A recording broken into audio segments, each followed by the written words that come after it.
لله نحمده ونستعينه ونستغفره ونعوذ بالله من شرور أنفسنا ومن سيئات أعمالنا من يهده الله فلا مضل له ومن يضلله فلا هادي له ونشهد أن سيدنا وحبيبنا وطبيبنا وطبيب قلوبنا ومولانا محمد أرسله الله تعالى بالحق بشيرا ونذيرا وداعيا إلى الله بإذنه وسراجا منيرا أما بعد فأعوذ بالله من الشيطان الرجيم بسم الله الرحمن الرحيم والذين يكنزون الذهب والفضة ولا ينفقون في سبيل الله فبشرهم بعذاب أليم بارك الله لنا ولكم بالقرآن العظيم ونفعنا وإياكم بالآيات والذكر الحكيم قال النبي صلى الله عليه وسلم الصدقة ترد البلاء أو كما قال النبي عليه الصلاة والسلام صلى الله على سيدنا ومولانا محمد وعلى آله وصحبه وبارك وسلم بلغ العلا بكماله كشف الدجى بجماله حسنت جميع خصاله صلوا عليه وآله بين أضحى درود والسلام والذين نبي والرسول المدام بلغ العلا بكماله كشف الدجى بجماله حسنت جميع خصاله صلوا عليه وآله سبحانك لا علم لنا إلا ما علمتنا إنك أنت العليم الحكيم সমাজ উপস্থিত মুসলিয়াতুল কিরাম পর্দার আড়ালে শ্রোতা মহোদয়রা আমি রমজানের শেষ দিকে মিয়া মুমিনের 5টা গুণ নিয়ে আলোচনা করতেছি সর্বোচ্চ থেকে 4টা গুণ আলোচনা হয়ে গেছে প্রথম গুণ ছিল ইন্নামাল মুমিনুনা আল্লাযীনা ইযা যুকিরাল্লাহু ওয়াজিলাত কুলুবুহুম যখন আল্লাহর নাম স্মরণ করা হবে তখন মুমিনের অন্তর কম্পিত হবে মুমিনের অন্তরে আলাদা ভাব কাজ করে এটা হলো মুমিনের প্রথম গুণ وإذا تليت عليهم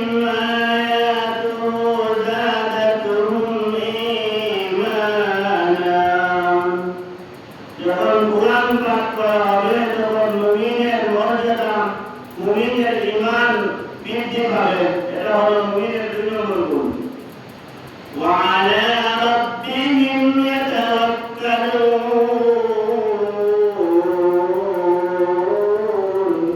তাকবুর ভরসা করবে। মুমিনের 3 নম্বর গুণ আল্লাহ তাআলা বলেছেন তাওয়াক্কুল। পরে আল্লাহ তাআলা বলেছেন الذين يقيمون الصلاة ومما رزقناهم ينفقون। এখন আমাদের সালাত নিয়ে কত জুমায় আলোচনা হয়েছে, এটা হলো মুমিনের 4 নম্বর গুণ। ومما رزقناهم ينفقون, আমি তাদেরকে যা দিয়েছি রিজিক করছি আল্লাহর রাস্তায় খরচ করে, এটা হলো মুমিনের 5 নম্বর গুণ। এই জুমায় চেষ্টা করব আল্লাহ তাআলা যদি আমাদের তৌফিক দান করেন, ইনফাক ফি সাবিলিল্লাহ, আল্লাহর রাস্তায় খরচ করে নিয়ে কিছু আলোচনা করব। ইয়া নবী সাল্লাল্লাহু আলাইহি ওয়াসাল্লাম বলেন, ইয়া মাতাল ইনসানু ইনকাতা আনহু আমালুহু, মানুষ যখন ইন্তেকাল করে তার সমস্ত আমল বন্ধ হয়ে যায়। ইল্লা সালাসিন, তবে 3টা আমল কি হয় না, বন্ধ হয় না। সাদাকাতিন জারিয়া, একটা হলো সাদাকায়ে জারিয়া। সাদাকায়ে জারিয়া যদি মানুষ করে যেতে পারে, তাহলে মানুষের মৃত্যুর পরেও মানুষ কি পাবে, কবরে বসে তার সওয়াব পাবে। সাদাকায়ে জারিয়া বলতে কি বোঝা যায়? সাদাকায়ে জারিয়া বলতে মনে করেন আপনি একজন মাদ্রাসার ছাত্রকে কিতাবাদি দান করেছেন, তাই ধরিয়েছেন, তাই পড়ানোর পরে সে আরো মানুষদেরকে পড়াইতেছে, সে নামাজ পড়তেছে, রোজা রাখতেছে, সে হজ করতেছে, যাকাত দিতেছে, সে তাসবিহ তাহলিল করতেছে, সব কিছু সওয়াবের একটা অংশ আপনার আমলনামায় চলে যাবে। আপনি একজন ছাত্রকে সম্পূর্ণ খরচ দিয়ে হাফেজ সাহেব বানিয়েছেন, এটার সওয়াব আপনি কবরে বসে কবরে পেতে থাকবেন। সে পড়াবে, সে তার উস্তাদ পড়াবে, তার ছাত্র পড়াবে, তার ছাত্রের ছাত্র পড়াবে, এভাবে তার সওয়াবের কোনো সীমা থাকবে না, তার শিক্ষকতার কোনো সীমা থাকবে না। এগুলো হলো সাদাকায়ে জারিয়া। মনে করেন আপনি একটা টিউবওয়েল দিয়ে আসেন, এমন জায়গায় টিউবওয়েল দিয়েছেন এখান থেকে সবসময় মানুষ পানি আহরণ করে, পানি পান করে, এটা হলো সাদাকায়ে জারিয়া। অর্থাৎ যে সবগুলো সর্বসময় জারি থাকে, সবসময় পেতে থাকেন, এটাকে বলা হয় সাদাকায়ে জারিয়া। আল্লাহ রাসূল হাদিসে 2 নম্বর বলেছেন, ওয়ালাদিন সালিহিন ইয়াদউ লাহু, যে নেক সন্তান রেখে যাবে, যে নেক সন্তান তার জন্য দোয়া করবে, কবরের পাশে দাঁড়িয়ে বলবে, রব্বিরহামহুমা কামা রাব্বায়ানি সগীরা, রব্বিরহামহুমা কামা রাব্বায়ানি সগীরা। 3 নম্বরে হাদিসে রাসূল সাল্লাল্লাহু আলাইহি ওয়াসাল্লাম বলেন, আল ইলমিন ইউনতাফাউ বিহি, এমন জ্ঞান শিক্ষা দিয়ে গেছে যে জ্ঞান শিক্ষা করায় মানুষ উপকৃত হয়, সে নিজেও উপকৃত হয়েছে, মানুষও উপকৃত হবে। মনে করেন সে একজন মানুষকে আলিম বানিয়ে গেছে, সে একজন মানুষকে হাফিজ বানিয়ে গেছে, সে একজন মানুষকে দ্বীনি শিক্ষা দিয়েছে, সে একজন মানুষকে নামাজ শিক্ষা দিয়ে গেছে, এটা সব কবরে বসে সে পেতে থাকবে, কবরে সে পেতে থাকবে। সে যখন নামাজ পড়বে, সে যখন ইলম শিক্ষা করবে, অন্যদেরকে শিক্ষা দিবে, এই সবগুলো সব কিয়ামত পর্যন্ত সে কবরে থেকে পেতে থাকবে। ইয়া নবী সাল্লাল্লাহু আলাইহি ওয়াসাল্লামের হাদিস থেকে জানা গেল, সাদাকায়ে জারিয়া যদি আমরা করে যাই, তাহলে মৃত্যুর পরেও আমরা সওয়াব পাবো, উপস্থিত পাবো, এবং এই সওয়াব কখনো বন্ধ হবে না, এটা সব সময় জারি থাকবে। মনে করেন একজন মাদ্রাসার ছাত্রকে আপনি হাফেজ বানিয়েছেন, সে আরো ছাত্রকে হাফেজ বানিয়েছে, আর ছাত্র আরো ছাত্রকে হাফেজ বানিয়েছে, এভাবে কিয়ামত পর্যন্ত চলতে থাকবে, আপনার সওয়াবের ভান্ডারও বড় হতে থাকবে। এটা হলো সাদাকায়ে জারিয়া। এই সমস্ত আমল যেগুলোর সওয়াব ধারাবাহিকভাবে বহমান থাকে, বহমান থাকে, এগুলোকে সাদাকায়ে জারিয়া বলা হয়। আমরা রমজান শরীফে মহান আল্লাহ তাআলার মহান যাকাত আমরা অনেকে আদায় করেছি, অনেকে আমরা আদায় করি নাই। আল্লাহ তাআলা কোরআনে যত জায়গায় নামাজের কথা উল্লেখ করেছেন, সব জায়গায় পাশে পাশে যাকাতের কথা উল্লেখ করেছেন। আল্লাযীনা ইউকিমুনাস সালাতা ওয়া মিম্মা রাযাকনাহুম ইউনফিকুন। কোরআনের শুরুতেই আল্লাহ তাআলা বলেন নামাজের ইকিমুস সালাত ওয়া আতুজ যাকাত। প্রায় 32 জায়গায় আল্লাহ তাআলা কোরআনে নামাজ যাকাতের কথা উল্লেখ করেছেন। সাথে সাথে আল্লাহ তাআলা যাকাতের সাথে সাথে নামাজের সাথে সাথে যাকাতের কথা আল্লাহ তাআলা উল্লেখ করেছেন। আমাদের শরীরে আল্লাহ তাআলা প্রায় 2টা অঙ্গ দান করেছেন। 2টা হাত দিয়েছেন, 2টি চোখ দিয়েছেন, 2টি নাক দিয়েছেন, 2টি কান দিয়েছেন, 2টি পা দিয়েছেন। ঠিক তেমনিভাবে আল্লাহ তাআলা ইসলামের ভিত্তি 5টা ভিত্তির মধ্যে 2টা ভিত্তিকে জায়গায় জায়গায় একসাথে উল্লেখ করেছেন।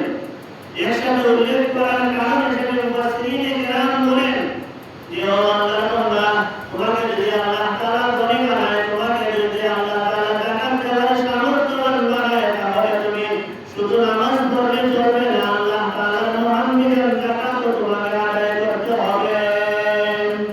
অন্যথায় তোমার নামাজ, তোমার ইবাদত, তোমার রোজা, তোমার হজ কবুল হবে না, তুমি যদি বছরে তুমি যাকাত আদায় করো না। যাকাত তোমাকে আদায় করতে হবে, অন্যথায় কি হবে না, তোমার ইবাদত কবুল হবে না। এদিকে ইশারা করে আল্লাহ তাআলা এখানে ইকামতের সালাতের সাথে সাথে ইতায়ে যাকাত, যাকাত দেওয়া আল্লাহ তাআলা সাথে সাথে উল্লেখ করেছেন। আল্লাহ তাআলা যাকাত আদায় করার জন্য বারবার কোরআনে উল্লেখ করেছেন। যাকাত হলো মানুষের মালের ময়লা, অর্থাৎ মানুষের মাল যাক্কা ইউরোপকে তাজকিয়ান থেকে যাকাতের অর্থ হলো পবিত্র হওয়া।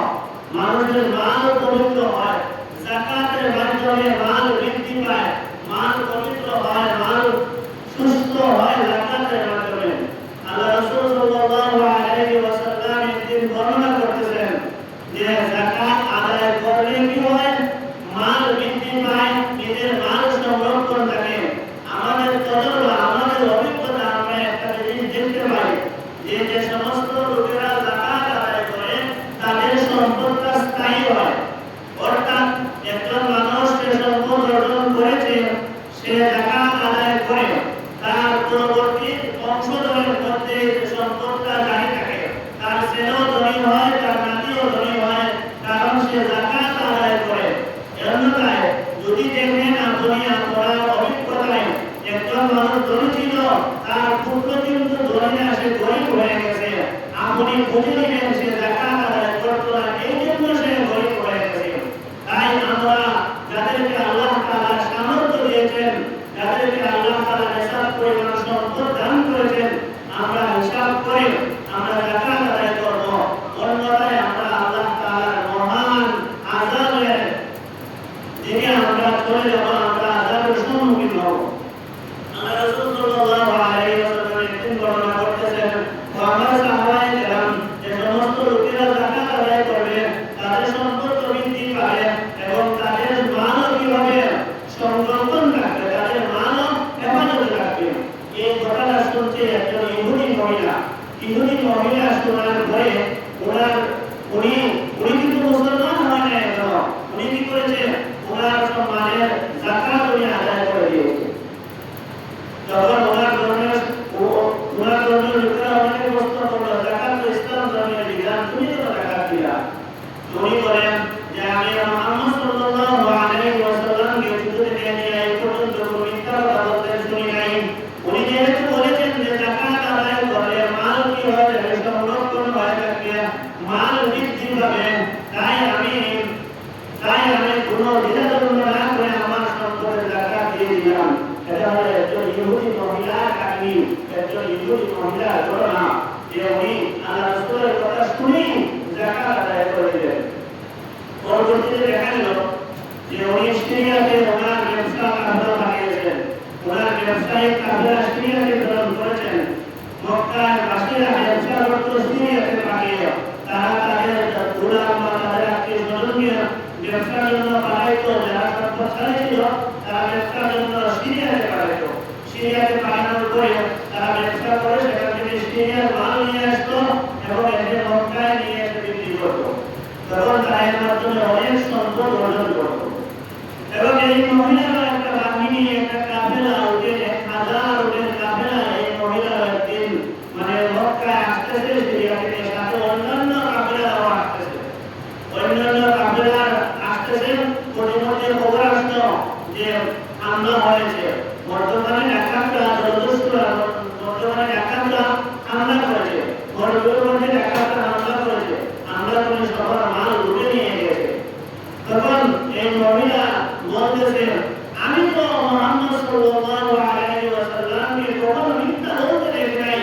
আমার বাহিনীতে আসুক, আমার বাহিনীর কর্তা দিন উনি আসুক, উনি আসার পরে কিন্তু আমি মুহাম্মদকে গিয়া জিজ্ঞাসা করবো উনি কি বলেছিলেন আর কি হলো। আমার মাল তো জলদস্যুরা ডাকাতরা নিয়ে গেল, তুমি তো বলেছিলে ডাকাত আদায় করে মাল সংরক্ষণ থাকে, মাল বৃদ্ধিও পায়, কিন্তু আমার মাল তো চলে গেল। উনি মনে মনে কি বলেছে, সিদ্ধান্ত নিয়েছে আমি মুহাম্মদ সাল্লাল্লাহু আলাইহি ওয়াসাল্লামকে জিজ্ঞাসা করবো, এবং জিজ্ঞাসা করবো না আমার করার পরে আমি জিজ্ঞাসা করবো যে আপনি কি বলেছেন, আর আপনাকে তো আমি কোনোদিন মিথ্যা বলতে শুনি নাই। যাই হোক, উনি অপেক্ষা করতেছে বাহিনী আসা, ওনার কাফেলা আসা অপেক্ষা করতেছে। ওনার কাফেলাতে ওনারা শুনলেন যে 1000 উট নিয়ে ওনার কাফেলা আসন, সব উট ভর্তি মাল নিয়ে হাজির। তখন মহিলা বলল, ঠিকই তো মুহাম্মদ সাল্লাল্লাহু আলাইহি ওয়াসাল্লাম বলেছেন যে কি যাকাত আদায় করলে মাল সংরক্ষণ থাকে। তখন কাফেলার যখন কর্তা ছিল, এই কাফেলার চালককে বলল, তোমরা ডাকাতের মধ্যে তোমাদের ডাকাতে পেরেছিল, তুমি মাল কিভাবে নিয়ে আসবে।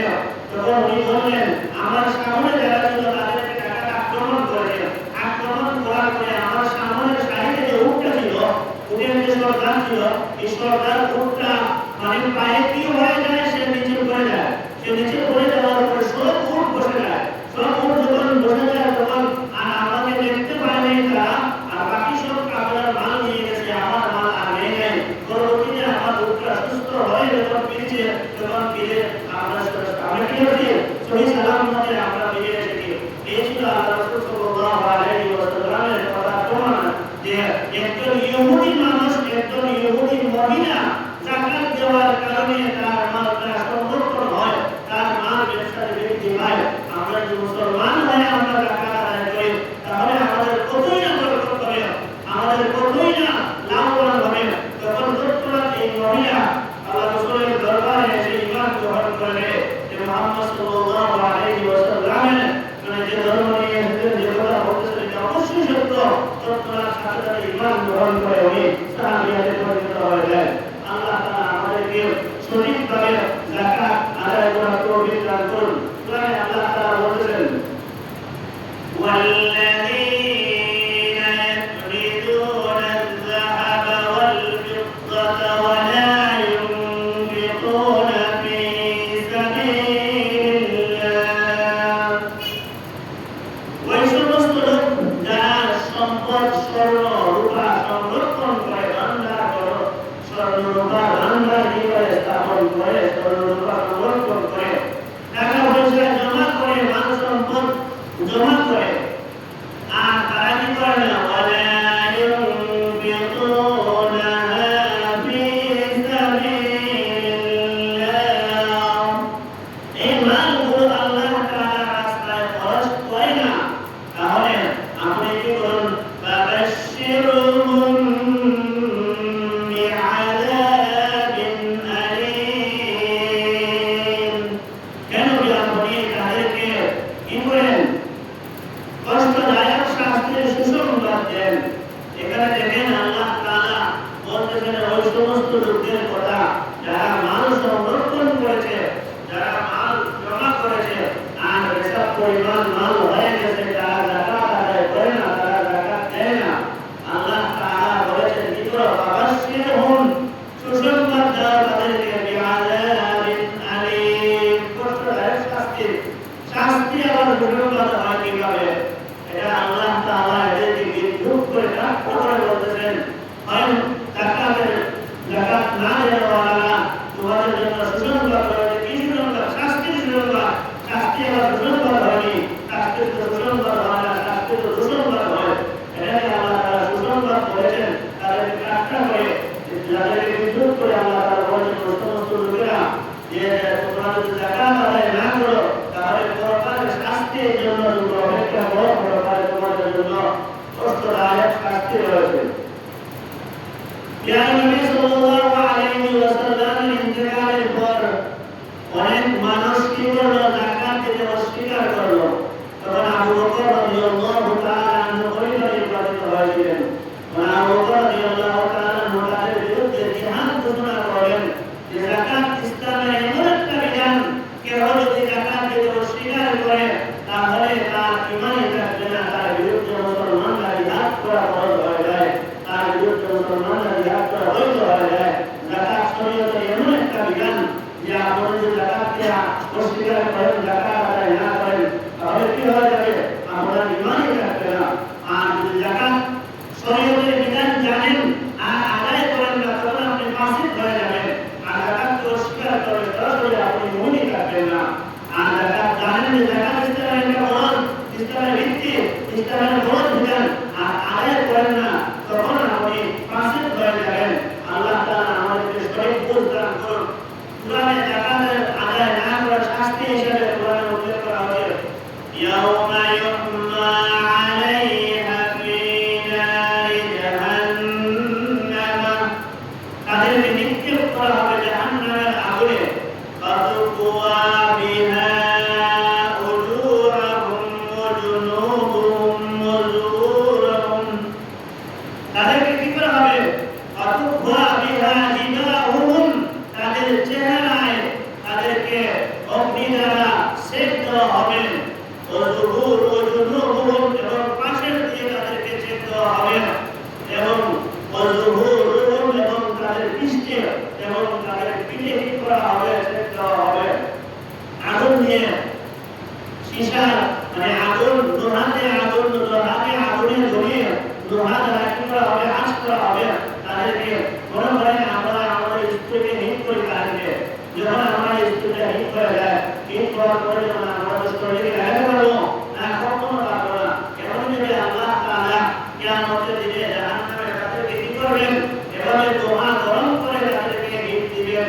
ফাতুকুয়া বিহা, এই মাধ্যমে তাদের মালগুলোকে আল্লাহ তাআলা সীসা দ্বারা পরিণত করবেন। সীসা দ্বারা পরিণত করে এই সীসাকে আল্লাহ তাআলা অগ্নি দিয়ে কি করে? পুড়িয়ে অগ্নির মাধ্যমে তাদেরকে সেক দিবেন। তখন আল্লাহ তাআলা বলবেন, আযুকু মা কুনতুম তাকনিজুন, তোমরা কি করো? আস্বাদন করো ওই সমস্ত বস্তু যা তোমরা সংরক্ষণ করেছিলে। এটা হলো তোমাদের সংরক্ষণ করার শাস্তি। তোমরা যে মাল সংরক্ষণ করেছ আর যাকাত আদায় করো নাই, মানে এই মালের শাস্তি হলো তোমরা যে তোমাদের কি করা হয়েছে? মাল সংরক্ষণ করেছ আর যাকাত আদায় করো নাই। আযুকু বিমা কুনতুম মা কুনতুম তাকনিজুন, যা তোমরা সংরক্ষণ করেছ এই সংরক্ষিত মালের তোমরা কি করে শাস্তি গ্রহণ করো। যেটা উক্ত আয়াতে আল্লাহ তাআলা প্রথমে বলেছেন ফাতুকুয়া বিহা উজুরহুম, প্রথমে তাদেরকে সেক দেওয়া হবে চেহারার মধ্যে। প্রথমে চেহারার মধ্যে সেক দেওয়া হবে, শরীরত আরম্ভ রয়েছে। কারণ মানুষ যখন গরিব যখন আসে, গরিব মানুষ যখন এসে তোমার কাছে যাকাতের মাল চায়, তুমি প্রথমে মুখটা খাড়া করো। এই জন্য জাহান্নামে আল্লাহ তাআলা প্রথমে তোমাকে মুখের মধ্যে শাস্তি দিবেন, মুখের মধ্যে প্রথম চেক দিবেন। কারণ গরিব যখন তোমার কাছে আসে, তোমার কাছে এসে চায়, অন্য আয়াতে আল্লাহ রাসূল সাল্লাল্লাহু আলাইহি ওয়াসাল্লামকে আল্লাহ তাআলা নির্দেশ দিয়েছেন, ওয়া আম্মাস সাইলা ফালা তানহার, কোন মানুষ যদি তোমার কাছে চায়, কোন মানুষ যদি তোমার কাছে চাইল হয়ে যায়, তুমি ভিক্ষুক হয়ে যায়, তুমি তাকে তাড়িয়ে দিও না, তুমি তাকে কি করবে না? তাড়িয়ে দিও না। ঠিক তেমনিভাবে তোমার কাছে যদি জমিয়ে তোমাকে আল্লাহ সম্পদ দান করেছেন আর তোমার উপর খরচ বিধান ছিল তাকে দান করা, তোমার খরচ বিধান দান করতে তাকে তোমাকে সহায়তা